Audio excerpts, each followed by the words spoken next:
¿Qué tal? ¿Cómo estás? Es un gusto para mí saludarte nuevamente. Bueno, bienvenido, ¿verdad? A esta reunión que tenemos o a este momento, ¿verdad? Donde hemos predestinado al poder venir y compartir lo que es el mensaje de Dios. Así que yo te doy la bienvenida a este lugar. Gracias por honrarme con tu presencia. Gracias por apartar ese espacio de tu tiempo muy valioso para poder escuchar el mensaje de Dios para tu vida. Así que bien, seguimos con lo que es, ¿verdad? La serie de las iglesias del apóstol Pablo y estamos tratando ahorita la iglesia de Colosas. Y bueno, no sé si tú estás aprendiendo, ¿verdad? Algo nuevo. Estamos viendo que Dios está enfatizando en lo que es este libro, lo que es Él, ¿verdad? La supremacía de nuestro Dios, lo que significa tener un Dios como el que nosotros tenemos, en el cual nosotros creemos, quién es nuestro Dios. Y además hemos estado viendo, pues el día de ayer vimos unas falsas doctrinas de lo que se estaba la iglesia, el problema específico de lo que tenía la iglesia de Colosa para aquel tiempo. Y estamos hablando que en nuestros tiempos también continúa ese problema. Muchas veces se deja la persona que no está maduramente enfocada o está bien cimentada en lo que es la doctrina, la verdadera doctrina o la sana doctrina como se menciona, o el evangelio de Jesucristo, que creo que sería lo más correcto, ¿verdad? Entonces está más fácil de poderse ir tras una corriente doctrinal equivocada, ¿verdad? Entonces ahora vamos a ver otro tema relacionado a ello. Si nosotros sabemos que existen falsas doctrinas o sectas, pues también existe la verdadera doctrina. Y eso es lo que vamos a ver. ¿Cuál es la verdadera doctrina? ¿Cuál es la doctrina declarada de parte de Dios que es la verdadera doctrina? Entonces, para ello yo te voy a invitar que vayas a tu Biblia, que puedas abrir el libro de Colosenses ahí en tu Biblia. Y vamos a irnos a la porción 1:17. Ahí el capítulo 1, porción 17, y vamos a ver qué es lo que dice la palabra de Dios en este momento. Y dice de la siguiente manera: dando gracias con alegría al Padre, Él nos ha facultado para participar de la herencia de los santos en el reino de la luz. Amén. Dando gracias, dice, con alegría al Padre, Él nos ha facultado para participar de la herencia de los santos en el reino de luz. Hay dos aspectos aquí muy importantes que dice que vengamos a Él dando gracias. Y ayer hablamos de la gratitud. Qué bueno es la gratitud. Decíamos ayer que importante es ser agradecidos. Si nosotros podemos ser agradecidos con aquellas personas que se levantan a nuestro favor a ayudarnos y muchas veces sin conocerles, y aquellas personas que son sinceras, que no están pidiendo nada a cambio, simplemente porque sienten en su corazón el deseo de poder honrar a la persona y de poder ayudar a otro. Entonces, mira, qué bueno es eso si nosotros lo podemos hacer por las personas. Decíamos ayer y lo repetimos ahora, cuánto más podemos ser agradecidos con aquel que nos ha dado la vida eterna, con aquel que nos ha evitado ir a una condenación y a una muerte eterna en el infierno. ¿Verdad? ¿Cuánto más agradecidos podemos estar por ese increíble amor que nadie más puede amarnos como nuestro Señor Jesucristo? Amén. No hay otro amor como ese. El mejor amor de este mundo, que es el de la madre, ¿verdad? Dicen que el amor de la madre es casi comparado al amor de Jesús, porque la madre es capaz de dar todo por el hijo que tiene. Aquellos que aman a sus hijos, aquellas madres que aman a sus hijos, ha tenido sus hijos en su vientre 9 meses, ¿verdad? Y cada quien que es madre puede entender esto, ¿verdad? Es capaz de cualquier cosa por el bienestar de sus hijos. Entonces dice que el amor de la madre se compara al amor de Jesús, pero aún así, siendo el mejor amor y el excelente amor de este mundo, aún así es más superior el amor de Jesús por la humanidad. Y por eso hemos de ser agradecidos por lo que Él hace en nuestras vidas, por la oportunidad que nos da de nueva vida. Amén. Entonces dice ahí, vengamos agradecidos y con alegría, porque las cosas buenas se celebran, ¿verdad? Las cosas buenas se celebran, nuestras victorias, nuestra avanza, nuestros triunfos en la vida, lo que Dios permite que nosotros vayamos siendo bendecidos. Todo eso se celebra, y por eso es aquí, hay que venir con gratitud y con alegría al Padre. Menciona aquí al Padre. ¿Y quién es nuestro Padre? Nuestro Padre es aquel que está en los cielos, ¿verdad? Nuestro Padre es nuestro Padre Dios, aquel que nos creó, aquel que te formó a ti en el vientre de tu madre, aquel que te creó a ti, el que me creó a mí, ese es nuestro Padre. ¿Verdad? Dice, vengamos con alegría al Padre, dice, Él nos ha facultado de participar de la herencia. Cuando hablamos de Padre, yo aquí quiero hacer una breve explicación, ¿verdad? Y es que quizás me voy a meter en un breve problema, pero quiero respetar a todas aquellas personas, ¿verdad?, que tienen su concepto de padre. Cada quien tenemos nuestros propios pensamientos, dice el dicho por ahí, cada cabeza es un mundo, ¿verdad? Así dicen, que cada cabeza es un mundo. Cada quien piensa diferente, cada quien tiene diferente perspectiva de lo que ve y de lo que escucha, ¿verdad? Entonces yo quiero compartir contigo lo que tengo de la idea de lo que es un padre, ¿verdad? Lo que es un padre y que estamos acostumbrados a... Hay personas que están acostumbrados a llamar padres a diferentes personas de un grupo, ¿va? Tienen un grupo, llaman padre, entonces, pero ¿quién es el verdadero padre? El Padre nuestro es el que está en los cielos. Dice la Biblia, a nadie llaméis padre aquí en la tierra, amén. A nadie llaméis padre aquí en la tierra, sino que hay uno en los cielos, que es nuestro Padre. Yo tengo un concepto de padre, de aquella persona que provee, aquella persona que disciplina, aquella persona que es responsable a poder asignar los derechos que le corresponde a una persona. Cuando nosotros hablamos de padre, de familia, estamos hablando de padre, madre e hijo, ¿verdad?, que viven en un solo lugar. Entonces, ese padre de familia está obligado, ¿verdad?, a poderle entregar a su hijo todo lo que él necesita, como alimentación, vivienda, vestuario, ¿verdad? Le corrige, le aconseja. Ese es el concepto que yo tengo de un padre, y también la Biblia lo estipula que nuestro Dios es eso.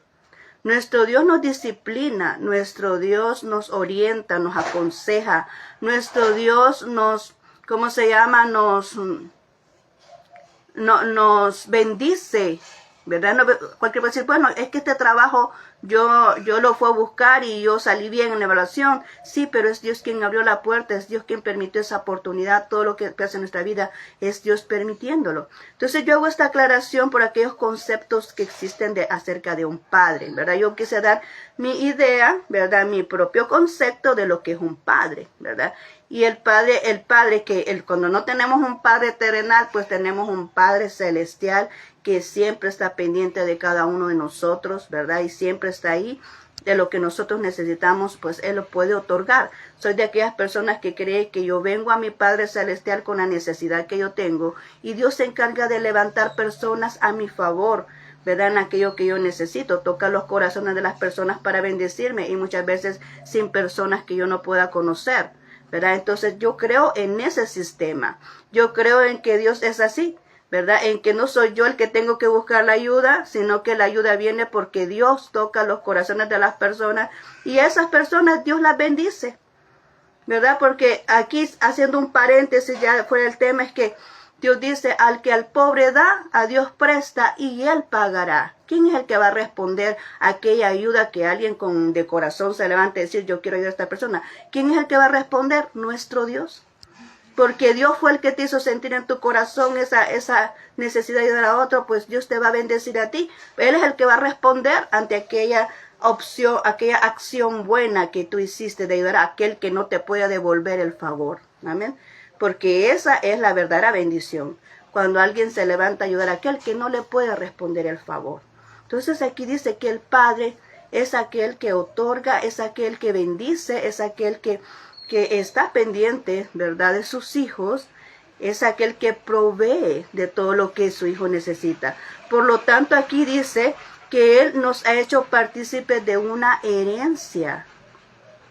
Por eso aquí se refiere el apóstol Pablo en esta carta, se refiere a un padre porque nos ha hecho partícipes de una herencia. Por eso le dice así, venir con alegría. Él puede haber dicho al Dios Todopoderoso, sí, pero Él lo hizo más íntimo, ¿verdad? Al decir, es que somos parte, somos sus hijos. Pero entonces dice, dando gracias con alegría al Padre, ¿verdad? Porque Él nos ha dado la facultad de ser hechos partícipes de una herencia. ¿Y cuál es esa herencia? La herencia de la vida eterna. Amén. La salvación y vida eterna que tenemos todos los hijos de Dios, aquellas personas que venimos a Él. Amén. Cuando dice la herencia de los santos, cuando estamos hablando de santos, está diciendo de personas que se apartan para Dios. Personas que deciden decirle no a aquellos placeres mundanales, a limitarse de aquellas circunstancias que a Dios le desagradan, que están contemplados en la palabra de Dios. O sea, no es que, porque a mí se me antoja, yo no voy a hacer esto, ¿verdad? Porque yo no quiero, porque no, yo quiero alejarme. No, porque están contemplados en la palabra de Dios y porque amamos a nuestro Dios por lo que Él hizo en esa cruz. Nosotros no nos limitamos, ¿verdad?, a no fallarle. Nos limitamos a hacer la voluntad de Él, y eso significa ser santos, apartarse a hacer una voluntad perfecta de nuestro Dios para no fallarle. Y el bienestar es para nosotros mismos, porque no es cierto que una persona que anda en buenos pasos siempre le va bien. Una persona que anda en buenos pasos es una persona confiable, es una persona que tiene más oportunidades de crecer, de desarrollarse en la vida. Porque las personas tienen más confianza en una persona que anda en buenos pasos. Entonces, es mejor hacer lo bueno, es mejor venir y cumplir lo que Dios dice, ¿verdad? Aunque nos cueste, porque cumplir la palabra cuesta, pero es mejor hacer el intento y tratar la manera, ¿verdad?, de seguir lo que Dios ha destinado en su palabra. Entonces dice, nos ha hecho partícipes de la herencia de los santos, dice, en el reino de la luz. Él dice, yo soy la luz del mundo. Él es la luz verdadera. Entonces, cuando nosotros venimos a Él, ya no hay oscuridad. Ya todo aquello que nosotros nos agobiaba, nos atormentaba, vuelve a una estabilidad porque Él es luz. La luz te estabiliza, ¿verdad? La luz te afirma los pasos, la luz te guía, la luz te confronta con tu error, con tu pecado. Pero cuando venimos al Señor podemos ver todas esas cosas. Podemos caminar confiados porque Él es la luz que nos guía.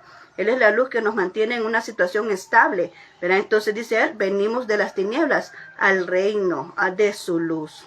Ahora vamos a entrar ya en detalle.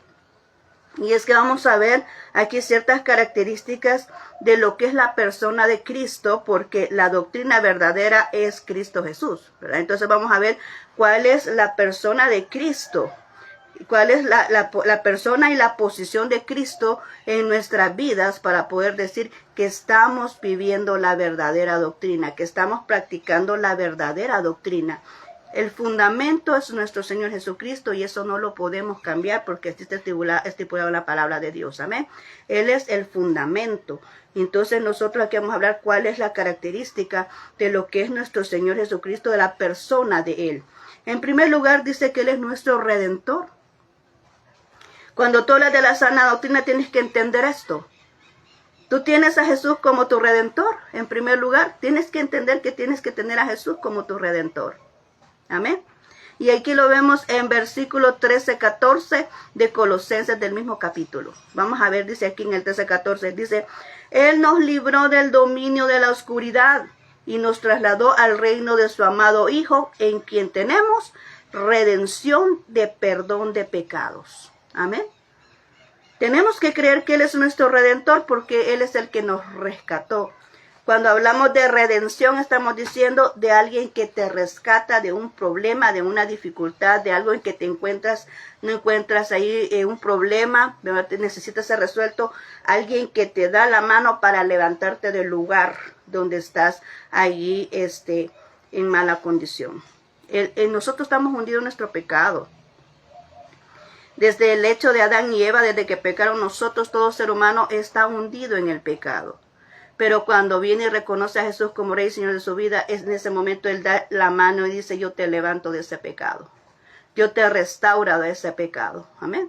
Entonces cuando vemos la mano del Señor Jesucristo ahí sosteniéndote, te está liberando, te está limpiando, te está lavando de ese pecado con su sangre. Amén.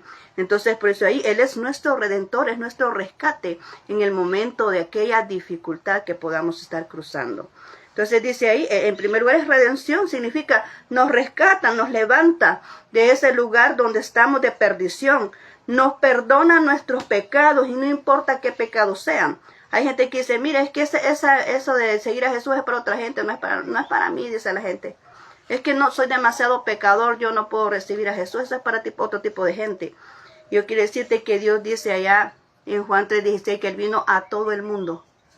Él vino por todo el mundo. Y todo aquel que le quiere reconocer, todo aquel que le quiere recibir en su corazón, tiene la oportunidad de poderlo hacer. No importa la gravedad de tu situación, del pecado que hayas cometido, Dios lo sabe. Amén. A Él no es desconocido nada. Él sabe muy bien qué tipo de pecados son los que te atan para que tú no puedas venir a Jesús. Y eso, ¿qué sabes que lo hace? El diablo. El diablo te dice, no, hombre, es que eso no es para ti. No, es que es demasiado pecador sos. No, es que ya estás perdido. No, es que no te vas a levantar de esto. No vas a cambiar. ¿Quién dice eso? El diablo te pone esas ideas en tu cabeza porque él le conviene tenerte amarrado, tenerte atado al pecado y que tu alma se pierda. Y que tu alma se condene eternamente en un infierno. Eso le conviene al diablo, por eso trae esos pensamientos negativos a la mente. No es para ti esto, no es que eso es para otra gente, no es que estás demasiado perdido, no es que has cometido demasiados pecados, no es que es imperdonable lo que has hecho. Eso te lo dice Satanás. Pero Dios te dice, mira, tú tienes la oportunidad. Dios vino y te dio una oportunidad para venir y poder salvarte, para poder rescatarte, para poder limpiarte de ese pecado. Amén. Por eso Él es nuestro Redentor y Él nos perdona de todo pecado. Y no solamente te perdona y te deja ahí. No, Él te traslada. Él te traslada del reino de las tinieblas al reino de su luz. Amén. Porque el reino de nuestro Dios es el reino de la luz. Y dice, te traslada del reino a las tinieblas, donde hay confusión, donde todo está perdido, donde no ves dónde das los pasos, simplemente estás ahí dando vueltas en el mismo lugar. ¿Por qué? Porque hay oscuridad, en el mismo pecado, ¿verdad?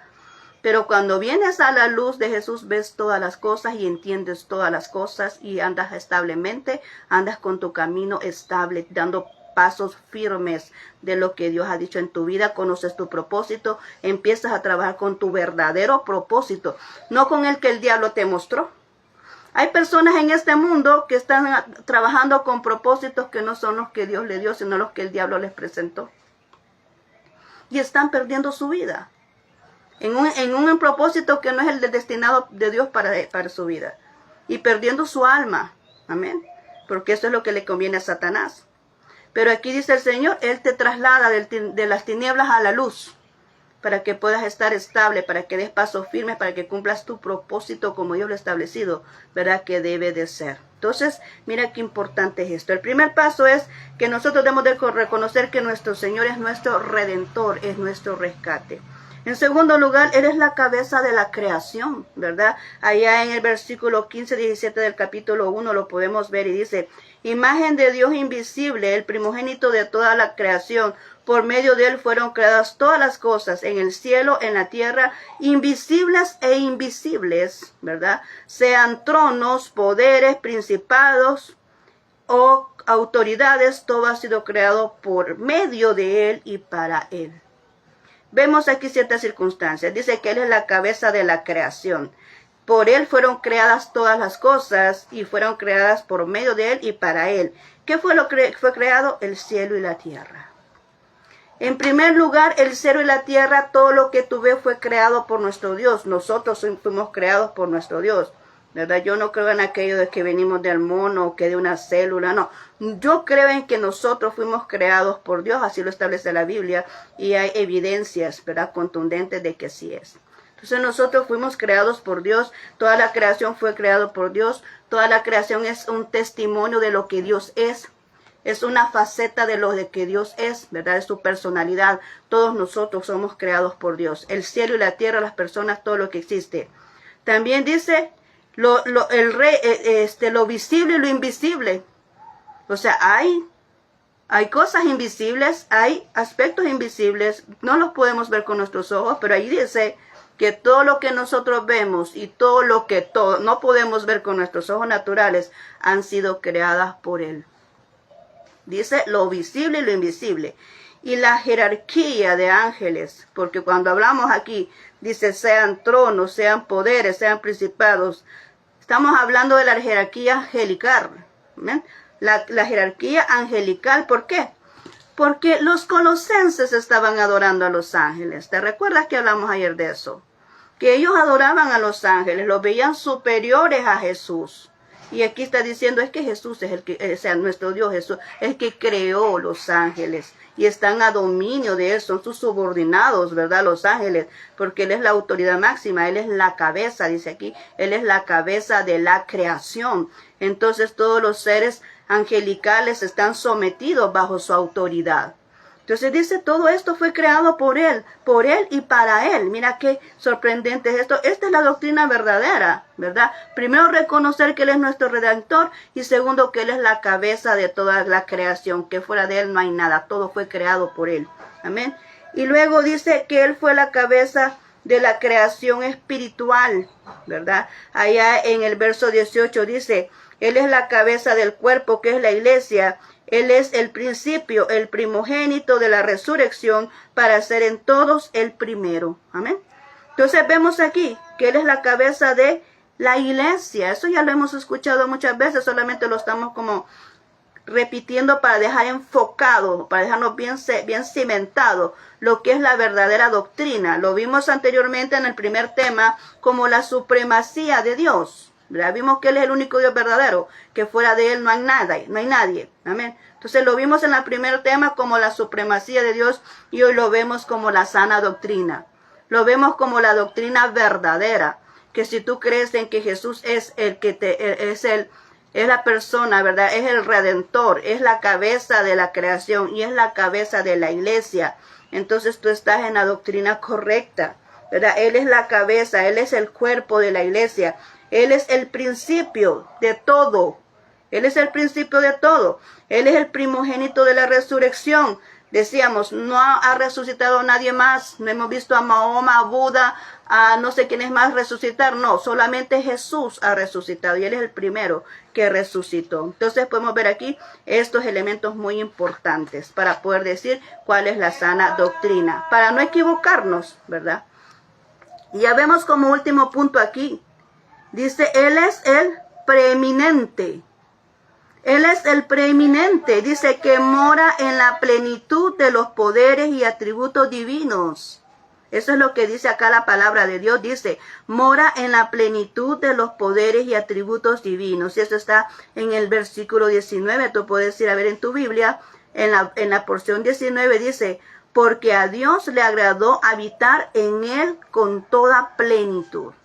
¿En quién? En nuestro Señor Jesucristo. Dice, porque a Dios le agradó habitar en él en toda plenitud. Esto quiere decir que el poder de Dios habitaba en él. Hablábamos y recordábamos en aquel inicio, ¿verdad?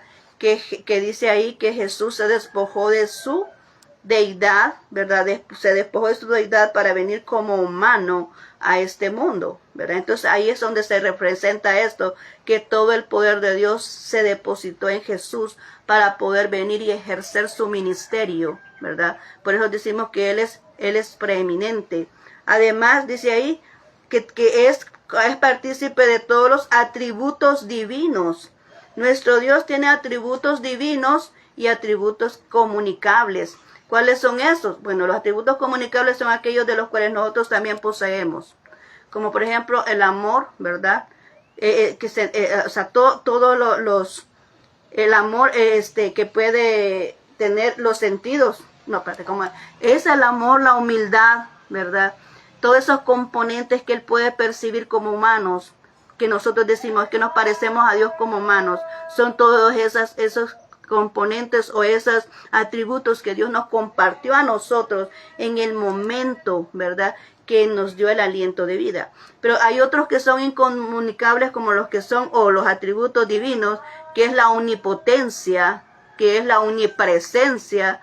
Eso no lo tenemos como seres humanos. La omnipresencia, no podemos estar en diferentes lugares al mismo tiempo, ¿verdad? La omnipotencia es el todopoderoso. Nosotros tenemos un poder tan máximo como el que él pueda tener. Es el único poder divino, que no hay otro, ni el mejor poder de este mundo, ni el mayor poder de este mundo se compara a ese poder omnipotente de Dios.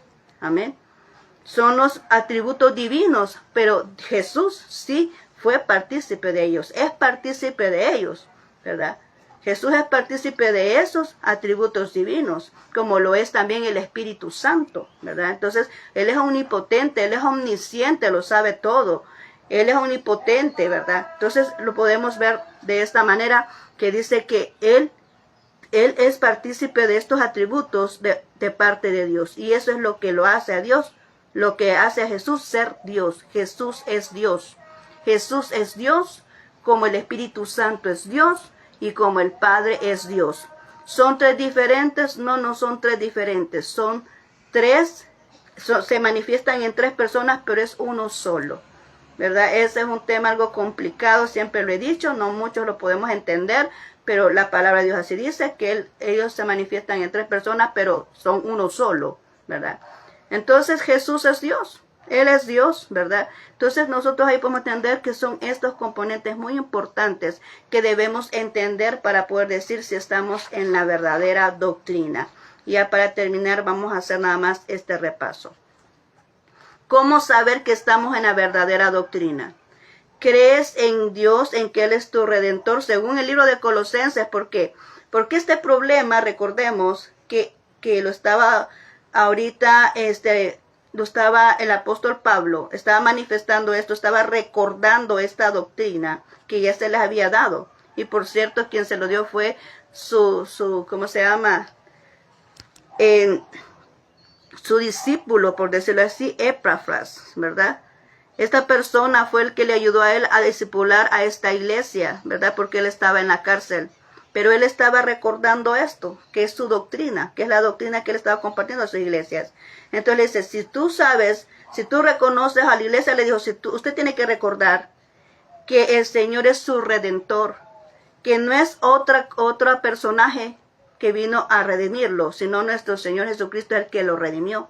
Entonces él estaba recordándoles eso, el sacrificio de Jesús, recordándole por qué ellos son salvos, recordándole, ¿verdad?, de que Él es su Redentor, recordándole que Él es la cabeza de toda creación, que nada más fue creado por otra gente, ni se crearon solos, sino que es Dios quien creó, ¿verdad? Él es la cabeza de la creación, que Él es la cabeza de la iglesia, ¿verdad? Que Él es la cabeza de la iglesia, que no hay otra persona que tendría que seguir, no, Él es la cabeza de la iglesia. Y que también la preeminencia de por qué creemos en Dios, ¿verdad? Por qué decimos que Jesús es Dios, ¿verdad? Entonces todo esto tenían ellos que tenerlo presente para poder decir, esta es la sana doctrina, esta es la verdadera doctrina. Entonces ahora Dios te manifiesta esto a ti. ¿Cómo saber que estamos en la verdadera doctrina si nosotros creemos en estos pasos que hemos visto? Y lo que hemos visto ahorita está de acuerdo al libro de Colosenses, a la carta de Colosenses que fue destinada a la iglesia de los Colosas. Entonces, para que comprendamos, ¿verdad?, si estamos en la verdadera doctrina, pues estos son los puntos específicos. Y nos quedamos hasta aquí. Amén. Nos quedamos hasta aquí este día. Vamos a continuar mañana con el próximo tema, ¿verdad? Y a mí me está sorprendiendo este libro, así como lo es Romanos, ¿verdad? Romanos, cuando nos dice que hemos de estar seguros de la salvación, igual es este otro libro. Las cartas, ¿verdad? Son cartas. Yo siempre me equivoco porque no son libros, son cartas. La carta a los romanos nos hablan específicamente de que debemos de estar seguros de nuestra salvación. Y esta carta a los colosenses que debemos de estar seguros de la doctrina. ¿Cuál es nuestra doctrina? ¿Cuáles son nuestras bases? ¿Cuáles son nuestros fundamentos? Así que debemos de recordar esto, ¿verdad? Nuestros fundamentos, que como iglesia no podemos movernos a cualquier ideología que se pueda levantar, sino que tenemos que estar seguros de qué Dios, a qué Dios adoramos, quién es nuestro Dios, cuáles son las características que nuestro Dios tiene, ¿verdad? Y qué es lo que vino a hacer a este mundo, ¿verdad? Tenemos que recordar eso para que no nos vayamos tras corrientes equivocadas, porque esto va a pasar. Dice ahí que aún hasta los suyos van a ser engañados. Aquel que no está bien fundamentado en los conocimientos, en las bases bíblicas, van a ser engañados, ¿verdad? Por los falsos profetas y por los falsos maestros. Entonces, tenemos que fundamentarnos en lo que es la verdad, en lo que es lo correcto, lo que Dios establece en su santa palabra para no venir y estar después siguiendo ideologías que son incorrectas. Amén. Entonces nos quedamos hasta acá. Vamos a orar en este momento. Te agradezco, ¿verdad?, que te hayas quedado hasta el final, ¿verdad?, de este mensaje. Vamos a orar ahorita. Bendito Señor, te damos gracias. Hemos entregado ahorita lo que es el tercer tema, de esta serie de las iglesias del apóstol Pablo, la cual él supervisaba y doctrinaba. Así que en este momento, mi Dios, te pido que esta enseñanza o lo que hemos aprendido ahora no se pierda, sino que quede bien cimentado en nuestro corazón y que podamos entender o que en nuestro pensamiento esté siempre presente cuál es tu sana doctrina. ¿Quién eres tú, Señor? ¿Cuál es tu supremacía? ¿Por qué creemos en ti? ¿Cuáles son las doctrinas falsas? ¿Y cuál es la sana doctrina para que no nos perdamos, sino que nos quedemos bien seguros y bien fundamentados en lo que eres tú, Señor, que eres el fundamento de nuestra vida espiritual? Así que, mi Dios, bendice a cada persona que ha dedicado tiempo a escuchar tu palabra. Bendícelo, guárdalo, líbralo, Señor, de todo mal en sus caminos, Señor. Protégelo en todo momento, cada persona que sale, Señor, de casa a estudiar, a trabajar, que así como sale también pueda llegar de nuevo a sus hogares con sus seres queridos, Señor.